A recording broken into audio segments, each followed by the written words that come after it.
Good morning, everybody. Cowboy here, and it is 11:11, the magical time over here at Rogue ESW. We have our guest, EM Burlingame.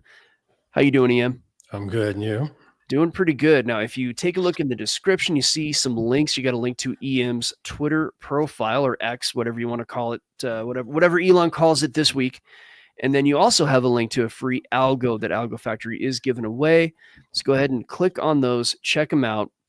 We got a pretty great show lined up. Actually, we talked for a few hours yesterday, didn't we? Yes. Yeah. Face to face, actually. Yeah. No, we met up. It's pretty awesome. So obviously we're in the same area, and we covered some interesting ground. And some of the stuff that we talked about reminded me of. And when I was a kid, I kind of feel like I was a little bit ahead of the curve on a lot of stuff. And not because I'm smart, maybe because I'm smart. I don't want to say that. I think might have been right place, right time. I'm a Gen Xer on the tail end of Gen X. So part of what we talked about yesterday was, my generation didn't get the, everybody gets a trophy. And, that wasn't part of my shoot. When I was in first grade, what we would do in the morning, first, second, third grade at that, school, what we would do in the morning is line up. Like you watch like in the movies where all of the different, I don't want to use the wrong term here, but we'll say battalions or, military groups, if you will, they line up and you can kind of see it. It's all like a formation. And then we would have a flag raising ceremony with a drummer and everything.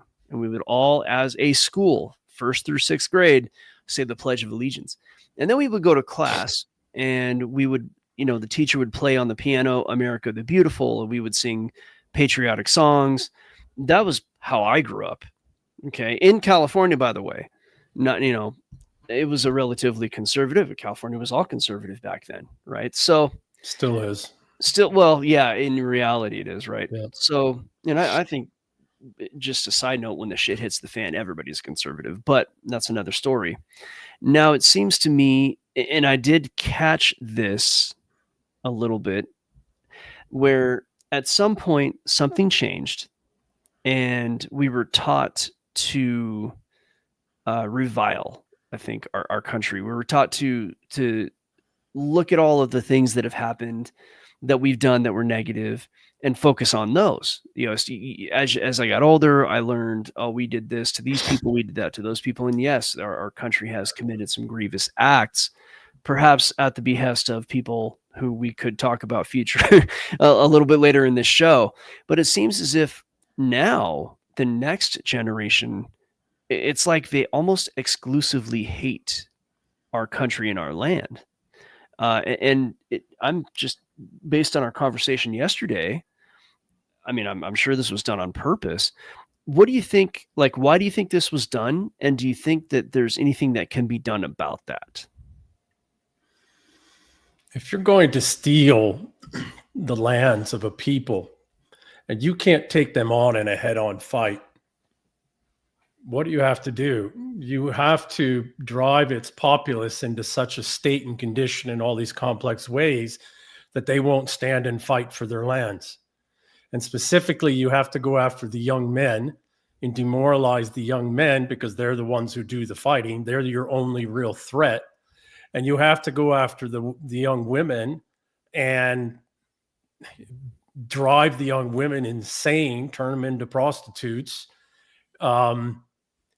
create incentive structures where women and, the estrogenic rise up and not the, testosterones. And that's not a gender thing. That's just who's got higher levels of estrogen in their system and who's got higher, and orient themselves in the way in which that works, that neurological mind, or people who have higher levels of healthy testosterone, both males and females, and who orient towards that mind, right? So you have to demoralize the young men. You have to remove them from incentive structures where they can earn real status, and drive them into wrath and rage where they self-destruct, or where you can shape them to go fight some other enemy and die in great numbers, like we just saw with the Ukrainians. And you need to, again, twist and contort female hypergamy so that they're chasing their idea of male status is something fundamentally different than the males in their communities. Why? Because if you're going to, back to the beginning, if you're going to steal the lands, you don't want to go in and do it by force, because you can't. You have to make sure that the young men don't feel connected to their civilization, to their culture, to their land, such that they will stand and fight you for them. And you need to make sure that the young women are disconnected from the young men and from their own lands and culture, such that the women don't incentivize the young man to stand and fight, and don't reward them for standing and fighting. Yeah, there's a lot there. That's complex. It's a very complex operation. And joining us now is V the Gorilla. How are you, sir? Yeah, doing great. Hey, EM, how are you, brother? I'm good, man. You? Oh, fantastic, man. Apologize for coming on late, but better late than never. And I know you guys are off to a great start. Yeah, we were just, what I was saying earlier is that while we were talking yesterday, we were able to kind of cover an interesting aspect of our civilization here in the U.S., at least, probably in a lot of places in the West, if you will. I know the West is not a civilization, and we don't talk that way, but just for the sake of a heuristic that most people can understand. So with that being said, like, we've been taught to hate our country, and we've been taught to hate our lands first, and a self first, So what? Okay, so and what you said is really, I mean, it's like, I've certainly noticed it. You see it in the dating apps. Unfortunately, I met my wife like 10 years ago.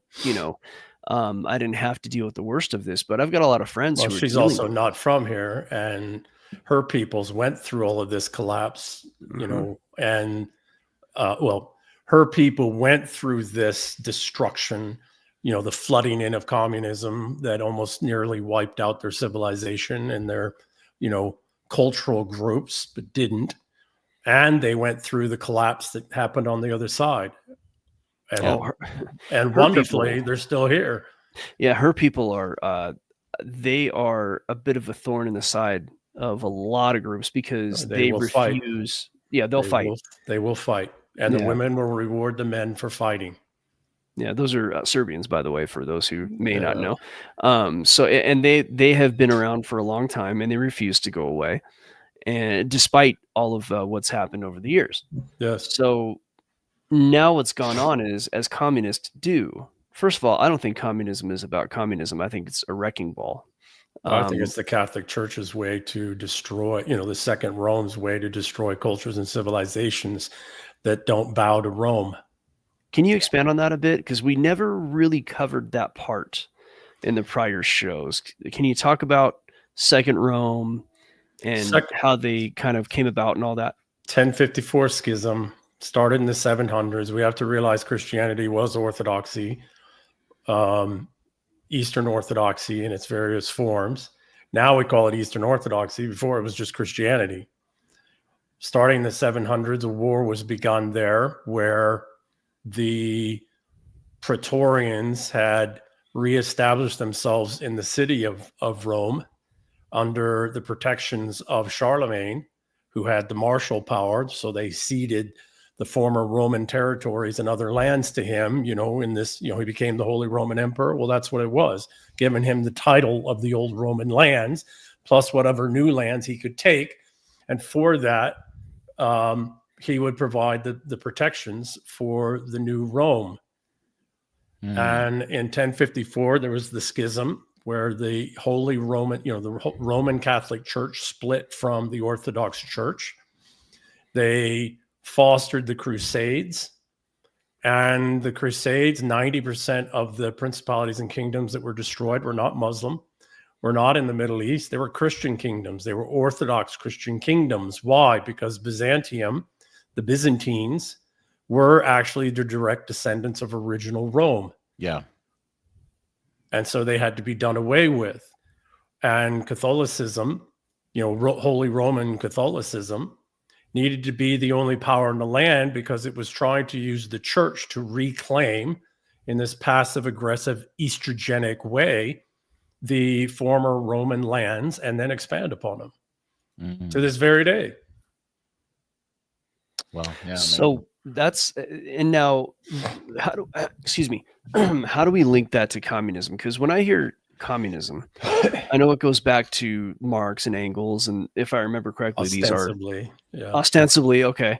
And like the Bolsheviks who went into Russia were and V. Tell us who they were. I think were they Georgians? V. Stalin was a Georgian. The Bolsheviks were everywhere but Russia, basically. Yeah, well, they're all the borderlands, and then Ukrainians. I want to be careful saying this, but there was a certain ethnic group from the Levant that was also heavily. That was like 99% of them were. Heavily represented, and our friends from the Levant. Yeah, from the Levant, specifically the women, the wives of the Bolsheviks. Many of them were from that little thumbnail in the Levant. Well, that's a matriarchal group, if I'm not mistaken. The religion that they follow is passed down through the mother, which should tell you something. Well, not the religion, but the genealogy. So the point being is this: what the Second Rome, the Holy Roman Church realized is that Orthodox, original Christianity and Orthodoxy was already pretty deep in Europe. And the Protestant movement spun out as a refutation of the the Second Rome, the Catholic Church, and their, claim to the titles of the lands of the old Roman Empire, as being, titles being restored under, donations to churches and church lands, et cetera. At a certain point, Catholic Church owned something like 40, 50, 60% of the lands in some places, and often 80% of the revenue generating lands. Yeah. And so the feudalist princes of Europe, hearkening back to older Christianity, pre-1054 schism Christianity, and as it was laid out afterwards, spun out Protestantism and went to war with the Catholic Church for hundreds of years, unbroken, hundreds of years. And so by the 19th century, the Roman Catholic Church had been kicked out of England, completely out of, the English-speaking world. Wasn't making very good inroads into this new great up and rising continental power, America, far more Protestant, right? Despite sending a colony here in, I think, Pennsylvania or wherever the hell it was. So point being is that they realized and they were losing influence and power. And so because the Protestant faiths were making more inroads, were having more progress of proselytizing around the world. Why? Because they were more mercantile, far more mercantile and far more successful. Okay. Well, the Second Rome was backed by the Praetorians, the old Praetorians who become the Venetian bankers who, et cetera, et cetera. What they realized by the 19th century, what the Holy See realized, the Second Rome realized, is that in order to reclaim original Roman lands and expand upon them, you have to destroy the culture and civilization of the people, and you can't do that through war. So let's foster and support this lunacy called communism, and let's back and support that in various ways and send it in there to collapse that society and civilization, to destroy it in just ideological slaughter. We don't have to do it. We don't have to have armies to do it. They'll do it to themselves. Right. Yeah, they created war. Go ahead, V. Yeah, war would do nothing but solidify the culture, cause the people to rally around their culture and their identity, which as we're seeing in Russia right now, right? Absolutely. The biggest boost of morale that's happening right now in Russia is the whole Ukrainian conflict, knowing that they're fighting all of NATO and the U.S. combined. Yeah, and by the way, it turns around the population birth rate issue, all that kind of stuff, right? Because the young men earn status by fighting for their people and their lands, and the women reward that real status with access to genetic transference and pass forward. Yeah, sex basically. I don't need to be so nerdy. No, it's fine. It's what everybody wants. Well, I want to qualify that a moment. I want to pause a moment, okay? Because this gets to the original question about young men. Yes, young men want sex, but down underneath, men want to be fathers. Yeah. I mean, even young men want to be fathers. They don't know it that way because they're in rut, right? Right. Right. But I don't know. I've known only a few men in my life, and even the men I know just are unpaid gigolos, shall we say, right? Mm-hmm. The libertines, even they want to be fathers. Yeah. They just don't want to be married. Right. It's the genetic driver of men. Yeah. Absolutely. Of men. Right. And people got to remember that, throughout history, we lost half our women historically in childbirth, 50, 60%. And only 40% of males. I think it's lower than that. I think that's around 30 some odd percent of males have ever reproduced. That's right. So guess what? In the world of man, the highest status symbol is children. Correct. It's not money, it's not cars, it's not all this other crap. Yeah, Elon, perfect example. He's got 12 kids by 8 baby mamas. Yeah. That dude's a fucking king. Yeah. In the classical sense, right? Yeah. He can afford all of them. Right. Right? So down underneath, the single greatest status symbol to males is being a father. And if you want to demoralize a people, take that from the young men as a possibility for their future. Why the hell do they stand and fight for anything if they don't have the chance of being a father one day? Right. Right. And then and how do you do that? You go after the women. Yeah. And you give them, and the estrogenics, and you give them power. And you make sure that the incentive structures to build status in this artificial, non-violent, non-stand and fight status systems are all skewed towards the estrogenic. Yeah. And then men start peacocking with houses and cars and all the other shit that doesn't matter at the end of the day. Most of them turn out to be predators. Correct. Exactly. So they come in with communism, and at least in the Russian version, because we're talking about different groups of people. We have the Catholics, we have the Levant, if you will. They went in and pretty much, I mean, they really hurt Russia over the years, and apparently, I don't know who did it over in China, but it got done in China too. It was the same thing. The Gang of Four. It was the same people behind it. Same thing. You got to look at Catholic Charities and the Catholic Church in China, going all the way back to the 1700s, etc. Right, and you got to look at communism and all of this stuff there.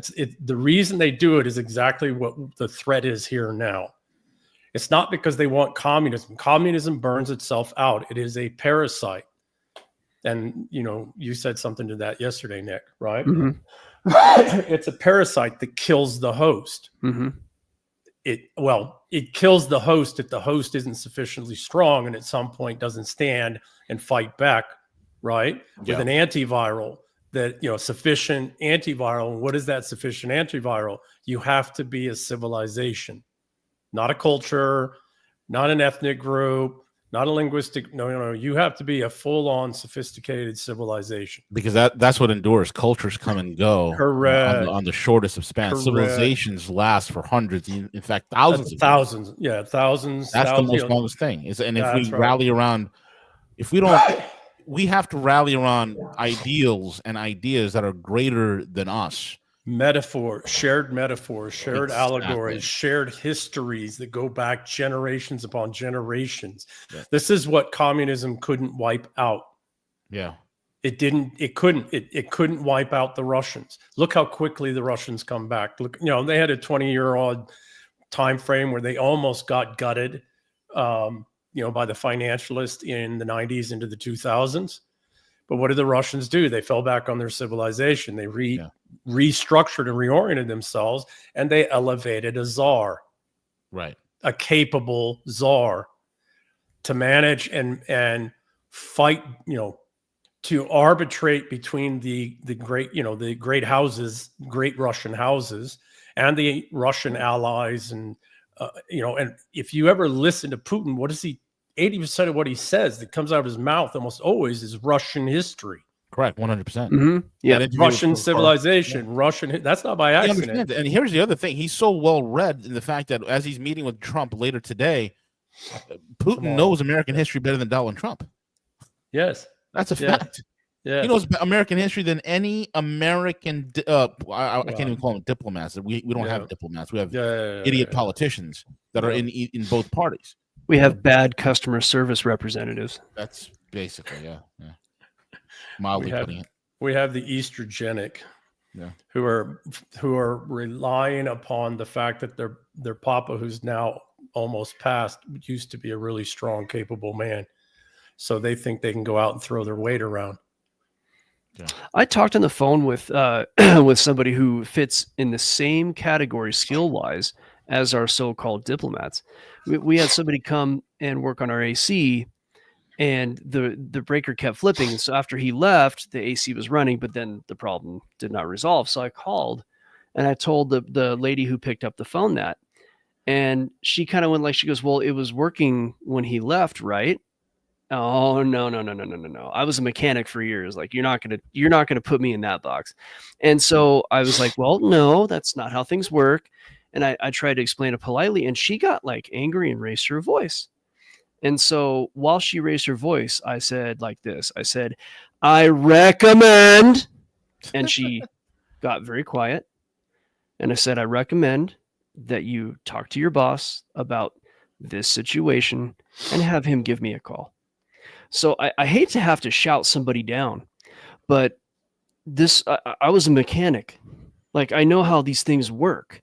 I know what the problem isn't, definitely, right?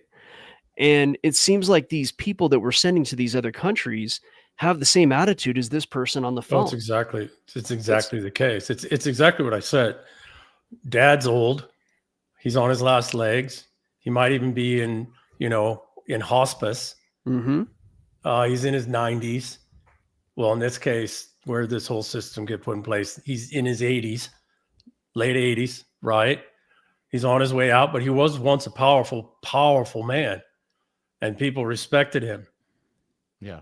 Oh, and all of his kids and grandkids and great-grandkids are running around thinking they have that same power. No, what they have is the residual of respect from others for their father, who's still alive. Mm-hmm. Heaven forbid that when he is gone, how they will respond. Now that the one that they genuinely respect isn't there, we've seen this way too many times. I mean, again, it's all mob stuff, right? All mafia stuff, right? Who was the king? Was it Oliver Cromwell's son that just wasn't strong enough? Yeah, Oliver Cromwell's son. Yeah. So, Cromwell was never king, by the way. He never crowned himself, and he has my respect. I'm not a Cromwell fan. I get what he did. I get the transition he did. It really actually saved the English civilization. But yes, his son did not have the strength or capacity. It's the same thing with Charles I's son, Charles II, and then James the second or third or whatever it was, James II. It's the same thing, right? And that's what allowed us, the English-speaking peoples, 340 years ago, to be conquered from the top in a silent coup. I think James II got put down in a pretty nasty way. If I'm not mistaken, he was the sodomite, right? Well, who knows? Yeah, every bit of our knowledge and experience, everything that we've known for 340 years has been a psyop. Yeah, it's true. To diminish and reduce our kings. The last one that we know stood and fought for us, actually fought on the battlefield and lost his head for it, was Charles I. Well, and in the vein of the father, or perhaps somebody who's running things that they ran it because they got it from their husband and they just don't have the right attitude. Now we live in a situation like we were talking about where they're using communism as a wrecking ball, and the source of communism seems to be the Second Rome. And there's some kind of involvement with the Levant. It seems to me like the Levant are sort of the hatchet men that they send to do all the terrible stuff, because for whatever reason they don't mind. It's not that they don't mind. And by the way, there's factions and everything, right? Right. Excuse me. Yeah. It's that people from the Levant are the historic ancient whipping boys, going all the way back to Babylon, going all the way back to Egypt, etc. They their leadership, a portion of their leadership, their resentfuls, as in my book, The Eternal War, know how to use their people as the scapegoat, and they themselves to go do horrible things, to participate in things that aren't horrible necessarily, but are enslaving. And they themselves are empowered and enriched greatly at the expense of every couple centuries. We pogrom a whole lot of them, but they tell us which ones. They choose that. The very ones who set their own people up. It's called whipping boy. It's an ancient concept, goes back thousands of years. And it's, the individual in the court who isn't a family member, but is in the court because of relationships and grew up with the family and is pretty smart and pretty capable.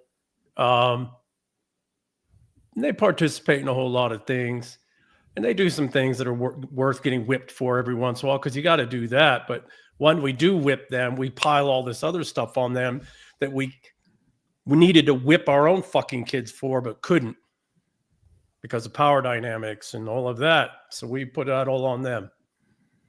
There is a theory that goes right along with that, in that whatever faction is in that group that is choosing who gets decimated in their own group. Yeah, it's like a blood sacrifice. Yes. Well, I don't go that far, right? I don't go into the whole satanic and all this stuff. To me, that's just theater. There are horrible people. I watched it as kids, right? Kids that didn't know shit about the satanic stuff, right? I was a weird little kid. I used to sit there and I'd watch the other kids. Like, what the hell y'all doing? Right? From the time I was little. I don't mean to say I was a weird little kid. I ran around, played and all that. But I mean, I always watched other kids. I was very aware because I was trying to understand my own mother and my own insane younger brother. So I've seen this in kids who know nothing about all of this blood sacrifice. And the same behavior. All that other stuff, all that other stuff. It's not that people don't believe it or don't, idiots don't follow it sometimes. It doesn't mean that they don't maintain the theater. But that's all cover for what they're really doing and who they really are. That's just who they are. And the reason they do all that kind of stuff is a mask, because if we recognize that, no, this is just how some people are, we'd identify them earlier and fucking kill them. Or otherwise isolate them and say, yeah, you can go be freaking violently insane all you want, but you're going to do it over there. And if you try to get out of there, I'm going to kill you. It's kind of similar. What you just said is kind of similar to the theories that Joaquin Flores has so eloquently put. He goes, as a guy who studied these guys for decades, and he's like, look, this whole stuff with the elites, the Satanism and all this stuff, this is their this is a religion amongst themselves that they created, so they have some sort of an order. So they don't kill each other, number one. And number two, it's to give us the impression that they are somehow greater, that there's a level of power here that we don't comprehend, and that we never really go against them because it's a form of intimidation. Yeah. So it's resentfuls. Resentment unchecked becomes malevolence, and it's the malevolent recognizing other malevolence and then having a structure in which they can combine their malevolence as enemies themselves, because they turn on each other all the time, fight each other, but at least they can share their malevolence to such a degree they can suppress everybody else. Makes sense. So when they ever-present threat.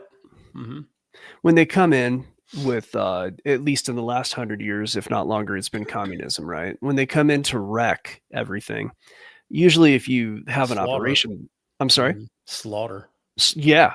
Their whole purpose is just to slaughter, to get you to slaughter yourself or the appearance of you. Yeah. That way they don't have to do it, and no one can, they're not going to be blamed, even though now we know the game and they are being blamed. I don't know if we're blaming all the right people, but at least some of them, right? The question would be like, what are they looking to take? The land. It is always about the land and the assets. What people have to understand is that, and no disrespect to you guys, right? You're in the market space, you're in the crypto space, you're in all this kind of stuff, right? I get it. Solid. It serves very important roles in the world, but down underneath everything you do, particularly in the case of what you guys do, is electricity production. at the fundamental point, and electricity production is solely specifically tied to physical land and all the physical resources that come out of the land and the application. So what people need to understand is that there are only two forces that drive absolutely every economic financial system: demographics, and demographics specifically tied to physical land. The financialists know this. They've known it for thousands of years, for a couple thousand years at least. Mm-hmm. Right? Yeah. And so all they care about is they care about ownership or indebtedness of somebody else's ownership of the land and its assets, both above and below the ground, and control of their demographics. Whether they need those demographics to be producers, consumers, or war fighters. Sure. Right? Debt collectors is a better term. Yeah. Yeah. Right? Mm-hmm. So it's always about the land. And these are old, the Venetian banks go back 1,000 years, more than 1,000 years, 1,300 years. The Praetorians go back 2,020 years, 2,030 years. Mm-hmm. Right? These people have been perfecting their craft for a couple thousand years. Do you think 80 to 100 years to, drive some collapsing implosion force into a country means anything to them? Means nothing. Nothing. Yeah. They'll wait. It means nothing. Look at what happened. They don't care. I mean, just look at the idiotic prices on crypto these days. Yeah. Bitcoin hit $124,000. Why? Yeah. Nobody can answer that. Because they're setting up a bunch of people for a massive loss. Big time. I mean, anybody who thinks, I find it laughable, where people are like, oh, Satoshi Nakamoto invented Bitcoin because he wants humanity to be free. No. Sure. No. They're gonna let a bunch of crypto bros live free. Okay, you're right. I got a bridge in Brooklyn to sell you. Again, everything comes down. There is only one currency in all of human history right now today: violence. Oh yes. Because you have to protect the land with physical violence at some point, always. Yeah. Right? What's happening in Russia right now is all of the banks and all of the financialists who bought up titles to assets and lands through the former Soviet become Russian oligarchs in the 90s and 2000s are trying to exercise their claims. And did Russia use complex finance or cryptocurrencies or the markets to deny them their no? They just spent 120, almost 130,000 of the young men, killing almost 2 million Ukrainian men. Correct. And foreigners, by the way, and foreign military guys, including here in the U.S. Absolutely. Right? Yep. So ultimately, the only real currency is violence. Correct. When the chips are down. When it ultimately comes to, in contract law, possession is quite literally 9/10 of the law. In order for a contract to be valid, it isn't that it's written and signed, it's that it's physically defended. Yeah. Right? Now, heaven forbid you have to do that. So back to your question, Nick, okay? You have to demoralize the young men so they believe in all of these abstractions so that they don't realize that they themselves are the physical capabilities of themselves as men capable and willing to commit violence on behalf of protecting their lands and peoples.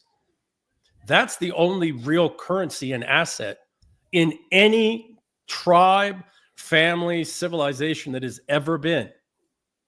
But you have to get them caught up in all these illusions and all these other things. Now, here's the thing. Some of those illusions work, and some of them are important, and they are component pieces of a functioning complex system. But they themselves are derivatives of male violence. Yeah. Period. And it can go along for 80 years, 40 years normally, but it can go along 40, 80 years before that price and violence is required to be paid. So do you think that we can solve the problem that has been forced upon us without violence? No. Now there's an immense amount of stuff, but there's 100%. An immense amount of things that have to happen. Give me 1 second. No, but there are provisos. Mhm. We need to make sure that when the violence comes, it's minimized, it's surgically precise, and it's in defense of lands, our lands here at home, not somewhere else, not somebody else's lands, no. That's for them, their people. Okay. The other pieces or the other proviso to this, to the surgical precise defense type of violence, is that we are a civilization and we are defending the civilization and the lands because they are one. And that civilization, this immune system, is a set of laws common in our case as English speaking peoples, as the English civilization. It is common law. And in America in particular, and actually in the Isles, it's our constitutions. We must adhere to and do everything that we're doing. We must also we must understand the complexity of these things and understand the core value of these things and how they actually function, so that before the violence comes upon us, not that we send upon others, but the violence comes upon us, everything that we do is as close to being in accord with common law in our Constitution as is absolutely possible. Right. Because otherwise we could win the fight and then on the other side lose everything because we turned into animals and just slaughtered. Yes. So we're saying violence is, at least from your point of view, is unavoidable, but it seems like there is a legal battle. And if we're going to have a legal battle that prevents the violence from either getting out of hand or going the wrong way or what have you, that's not going to work. I'll tell you why that whole legal schmiegel thing is going to go out the window. And I've been thinking about this, sitting about this for years at this point, man. From looking at this, no one's voting themselves out of the predicament we're in. I didn't say voting. I didn't say voting. No, I know. You didn't say that. I'm just saying, like with the whole legal framework. We're living in a country where all of a sudden there's no Epstein list, and Ghislaine Maxwell is being released tomorrow. Pause on all that. Pause on all that. Let that all play out. Yeah. Okay. Yeah. There's something else that's happening that all of that is theater for, and all that's being used 100%. as a threat and power plays and all that, right? The Sport of Kings is not the great game. Yeah. And everybody, Nick, again, back to your original question, right? How do they demoralize? They overwhelm us with the great game, right? The eternal war. It's not really game. They call it the great game, etc. But it's the eternal war. And it's all this managerial class enslaving, destroying bullshit. Yes. And they just flood us with it and destroy us with it and just overwhelm us with all of this. But there's another force above that that's called the Sport of Kings. And it's older than the managerials. You can see it in wolves. You can see it in lion prides. You can see it in any, right? Yeah. It's much older. And the Sport of Kings is, how do you keep that eternal war from getting out of control? And how do you play it, one, so you can survive, so you've got real allies, you're seeing things that are trying to be hidden from you, and you can play these deadly killers off against each other, right? And not in the lying, manipulative, estrogenic kind of way, but I mean quite literally, cleverly, brilliantly, like you had to do with the call center, right? Yeah. Carefully, surgically. Okay, so there's another game, there's another sport being played above the game. And we really shouldn't call it the great game. They called it that on purpose because it is a psyop, because it's actually an eternal war. These managerial class, the Estrogenic, are waging war on us every minute of every day in every way possible. Okay? Yeah. So give me a second. At the same time, the Maxwell and all that other stuff is happening. Okay? All of that is theater thrown up by the managerial class. Meanwhile, the Sport of Kings is being played, and the United States at the federal level is rapidly being and brilliantly being restored to constitutionality. And it's all happening in the courts. Now, does that mean that it won't go to blood to make all that lock in? Oh, hell no. It's going to go to blood. But I want to give you guys an example as Americans, okay? As Americans, descendants of English civilization. People forget that the revolution, quote unquote, revolutionary war didn't just suddenly happen and conquered in a gunfight. There were years and years, a couple decades before that, of the colonial powers and even British, English and Scottish and other lords who were working within the court systems, trying to work within the crown courts and the colonial courts to address grievances. What were they doing? They weren't winning, but what they were doing, again, under English common law, which goes back to the dooms of Alfred in the 800s, what they were doing is they were laying the legal arguments such that when it did go to blood, they were in the right. They had to win, but they were in the right. And on the other side, they were able to roll out the Bill of Rights, the Constitution, all of it, and everything that's followed since. So you have to do the legal steps first, such that at least in the eyes of English common law, right? Yeah. Constitutionality, that we are in the right. Yeah. And then the blood comes, because as they realize that they're losing that we are reconnecting with our civilization by reconnecting with its core, which is the common law. And when I say common, there's a reason it's called common law, because the king, the princes, and the common man all fall under the same law in English civilization. We're the only ones in the world, right? Well, that's not necessarily true. The Russians have taken that post-Soviet era and post-collapse era, right? Yeah. So point being is that once they realize, which as what's happening in the federal level right now, and we have to do at the state and county level in all of our states and counties, right, is once the financial, the managerial class, which is owned and controlled by 100% by the financialists at every level, right down to your sheriff, right? Your chief of police and your county commissioners and all of them. There's virtually not a one of them that's independent. Right. Right. Or isn't bought into the system, whether they're paid or they're just loyal because that's how they get their paycheck. Right. Yes. Through this abusive regime. Point being is that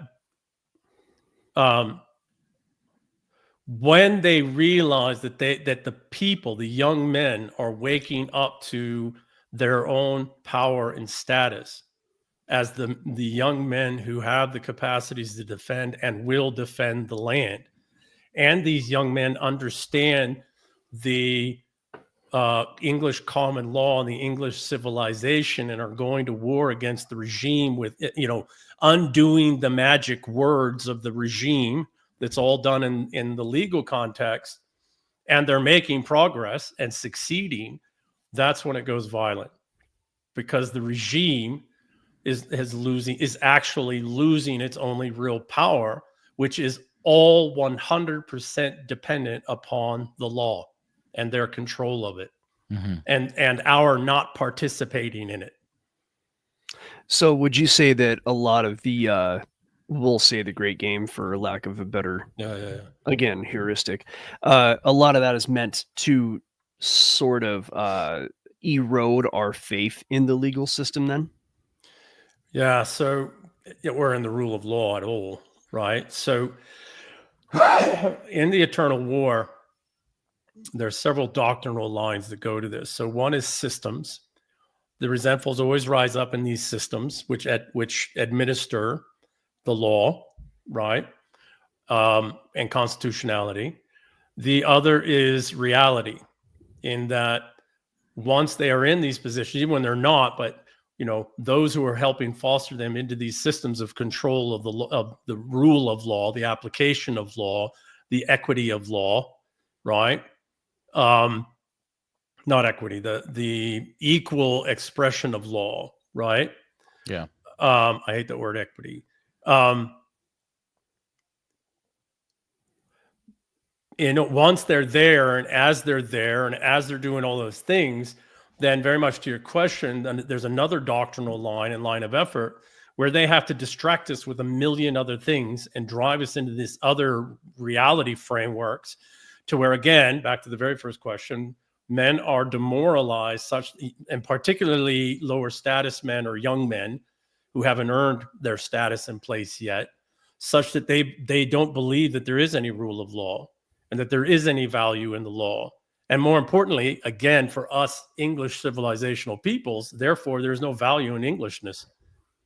And oh, by the way, that includes us Scots, and it includes the Welsh, and it includes the Irish, and right. So the English civilization isn't just the English. There is no ethnic English. I think we've said that before. But again, to your question, yes, they have to tie us up in all these concepts and ideas and this other noise, such that we don't think we have anything we can do about the application of law or the restoration of the common law and the resetting of judges that are acting against the common law and not in constitutionality. And they need to demoralize us in that, such that we have no desire to stand and defend our civilization and thereby the lands. Yeah, see, we had this big deal, all this Epstein business, and all of us, at least in our community, many of us we're very upset that we thought a lot of people would be, put away or depowered using this. We were told that very, very openly on the news. Right. And come to find out there's no list. And so a lot of us are just saying, hey, and now I don't mean to I don't want to focus on the list. I never thought there was a list in the first place. Well, there is a list. The problem is it's been so doctored over the last 10, 12, 15 years that nobody of any sound mind could trust that list. Right. At least the one that was going to be put forward. Because how do these resentfuls work? There's a great book by Lieutenant General Ian Pachepa, the highest ranking Soviet I'm going to put my finger air quotes for anybody listening. Oh, okay. Defector. Okay. He went into work directly with the FBI, and he wrote a book called Disinformation about how the Soviets planted documents when they were rolling up the Germans and rolling up across Europe. They planted documents in information, as they ran across papers and files, etc. They implanted documents that implicated all kinds of people and all kinds of things. And the one they specifically talk about is the Pope at the time. Right? Mm. Now, I think that whole thing about the Pope and all that is a misdirection to actually deflect away. But what he does is he lays out how disinformation really works.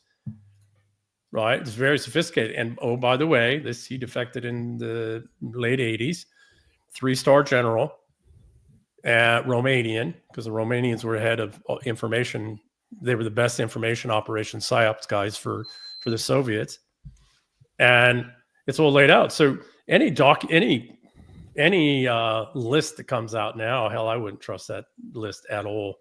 Yeah. At all. So many court documents have been doctored, so many things. They've had so many years to implicate. So I call it, they've had vast amount of time to innocent the guilty and guilty the innocent. Okay. What I do care about is what is the undoing. Now, I want to get to that. I hope we get to some of that stuff. But what I want to see is the undoing of what the Maxwell Epstein operation was putting in place. I want to see the undoing of that. And that's happening tomorrow in Alaska. Because what was being put in place underneath all the Maxwell Epstein, going back to her father, Robert Maxwell, what was happening underneath that was putting in place the total and absolute theft of all the wealth and assets of the world, particularly Europe, the United Kingdom, the United States, and all the Five Eyes. And then the slaughtering of their men in World War III to lock in the steel. That's what was actually being put in place underneath the pedophilia and all that other stuff. Remarkable. That stuff. Okay, what was happening there? That operation, Robert. Yeah, I was gonna say, can you say that again and elaborate? Because I think people need to. Yeah, It's called cover for. Okay, in the intel world and the special operations world, there's a little thing, and I'm not giving away secrets. People can look it up. Right? There's two things that are related. It's called cover for action and cover for status. Meaning, I'm going to do something pretty bad, morally reprehensible, or just just a bad guy kind of stuff. So that if I'm actually if you catch me in your company, your business, or whatever it is, your country, I'm going to have a reason that you're going to just get indignant about, probably disgust or wrath, right? Mm-hmm. But you're not going to look beyond that to what I was actually doing. Right? Cover for action. What am I doing? What is the cover for what I'm doing? Okay, meeting with these people. Cover for status. Well, why am I even there in the first place? Why the hell did we even know each other in the first place? Why am I in some meeting that I have no background or whatever, right? So cover for action and status. The Epstein Island and the Lolita Express and all of that was cover for action and status. What was happening underneath was meeting with world leaders to set in place the great theft of the commons, the final theft of all the lands and assets and wealth, in particular, all of the assets and wealth that have been created in the boomer generation, because that's the largest wealth transfer in human history by a lot. Do you think they were going to, the financialists were just going to let that transfer on to the next generations?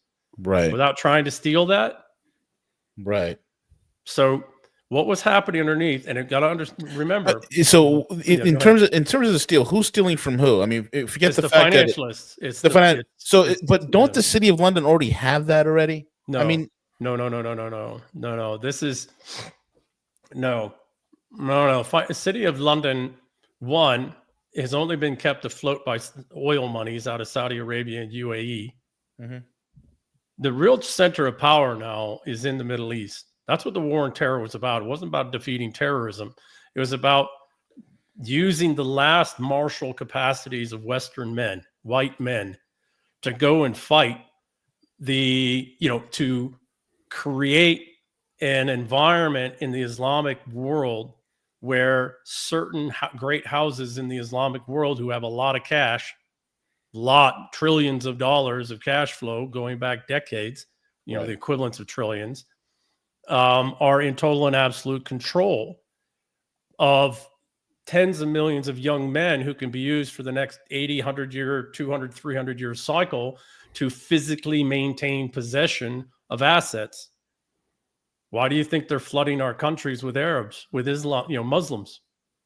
It's to take physical possession, but you have to kill off the native population in a war.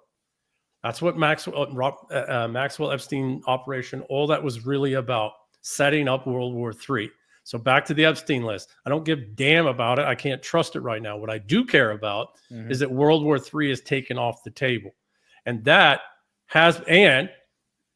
all of these unconstitutional, all of the things that were done using the law to set up the steal and the slaughter are also undone.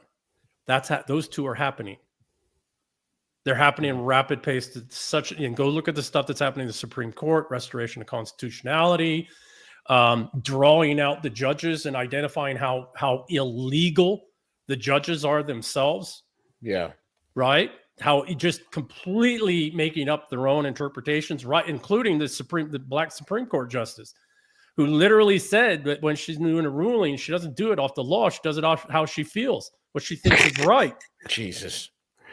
Publicly said it. Oh boy. Yeah, I remember. Yeah. Okay, so what's happening is the rule of law at the federal level is being restored. All of these unconstitutional and just quite honest, illegal judges, right? A large percentage of which are actually foreign-born judges. That's another set of the pattern, right? They're foreign-born judges. They have no problem ruling against the natives. Okay? All right.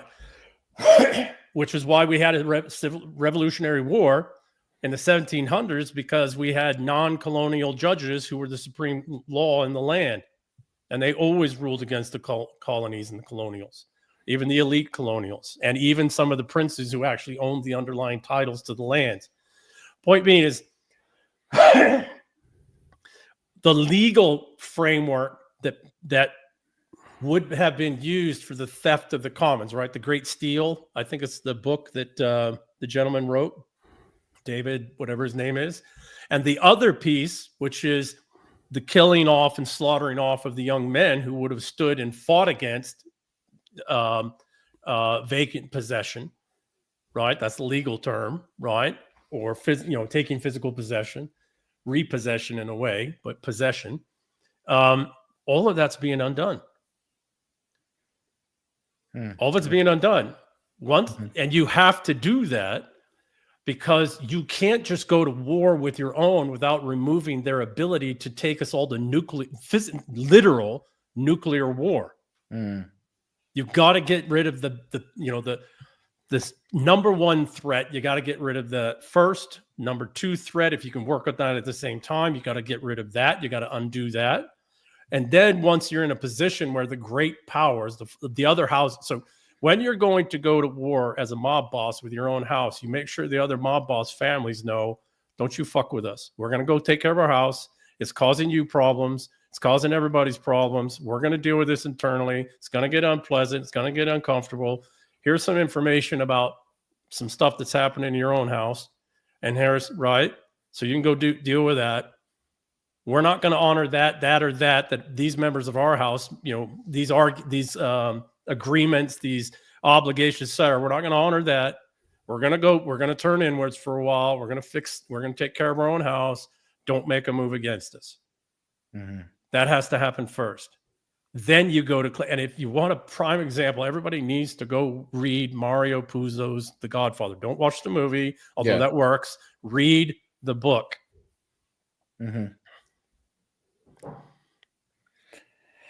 Because that's kind of like what we're witnessing here, right?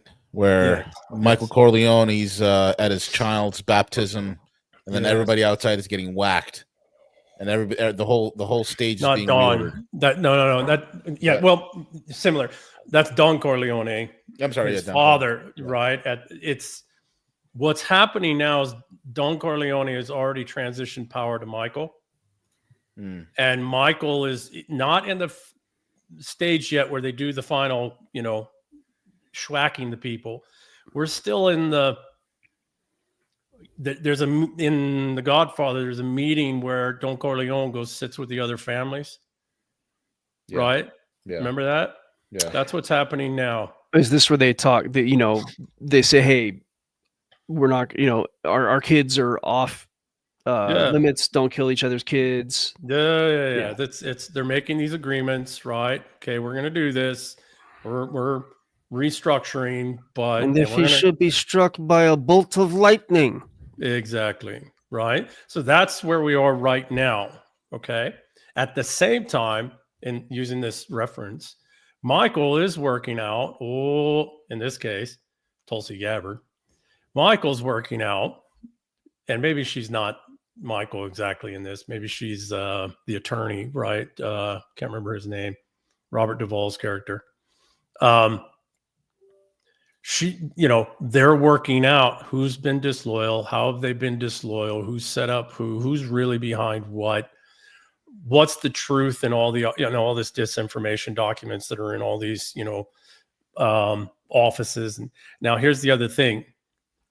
When the mob bosses don't want, when the actual heads of the families don't want to actually go to war with one another, they do a bunch of information sharing,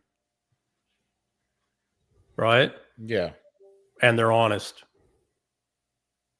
because the five families don't want to actually go to war.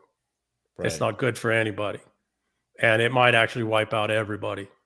Right. So what happens is the families, right, and who've got their own internal struggles and heads of families get whacked, right?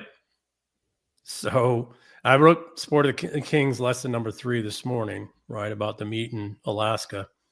But a whole lot of, back to the Epstein lesson, didn't mean to go down all these other pathways, but they're pertinent. They're pertinent lessons for young men who need to prepare to stand and fight for our lands and to help remoralize our young men from the demoralization that's happened for 2 generations now. It started in us Xers. I'm an older Xer. It was already started in the 70s when I was young. It was already started. But it really hit the millennials and Gen Zs hard. Right? Mm-hmm. So give me a second. How do we remoralize our young men? Listen, from the time you were a young boy, if you train or develop yourself at all, and you Find real men, not these predators that, that you referenced earlier, right? Mm-hmm. Yeah. Go find real men. Earn the respect of real men. Develop yourself in some way that has nothing to do with anybody but you. And be ready and able to come to the call to fight and defend your land, or just your family, or just your friends. Yeah. Right? Do that. And you are a thing of immense value across all of human history. It doesn't matter how much money you have. It doesn't matter if you've got a fancy car, all of that.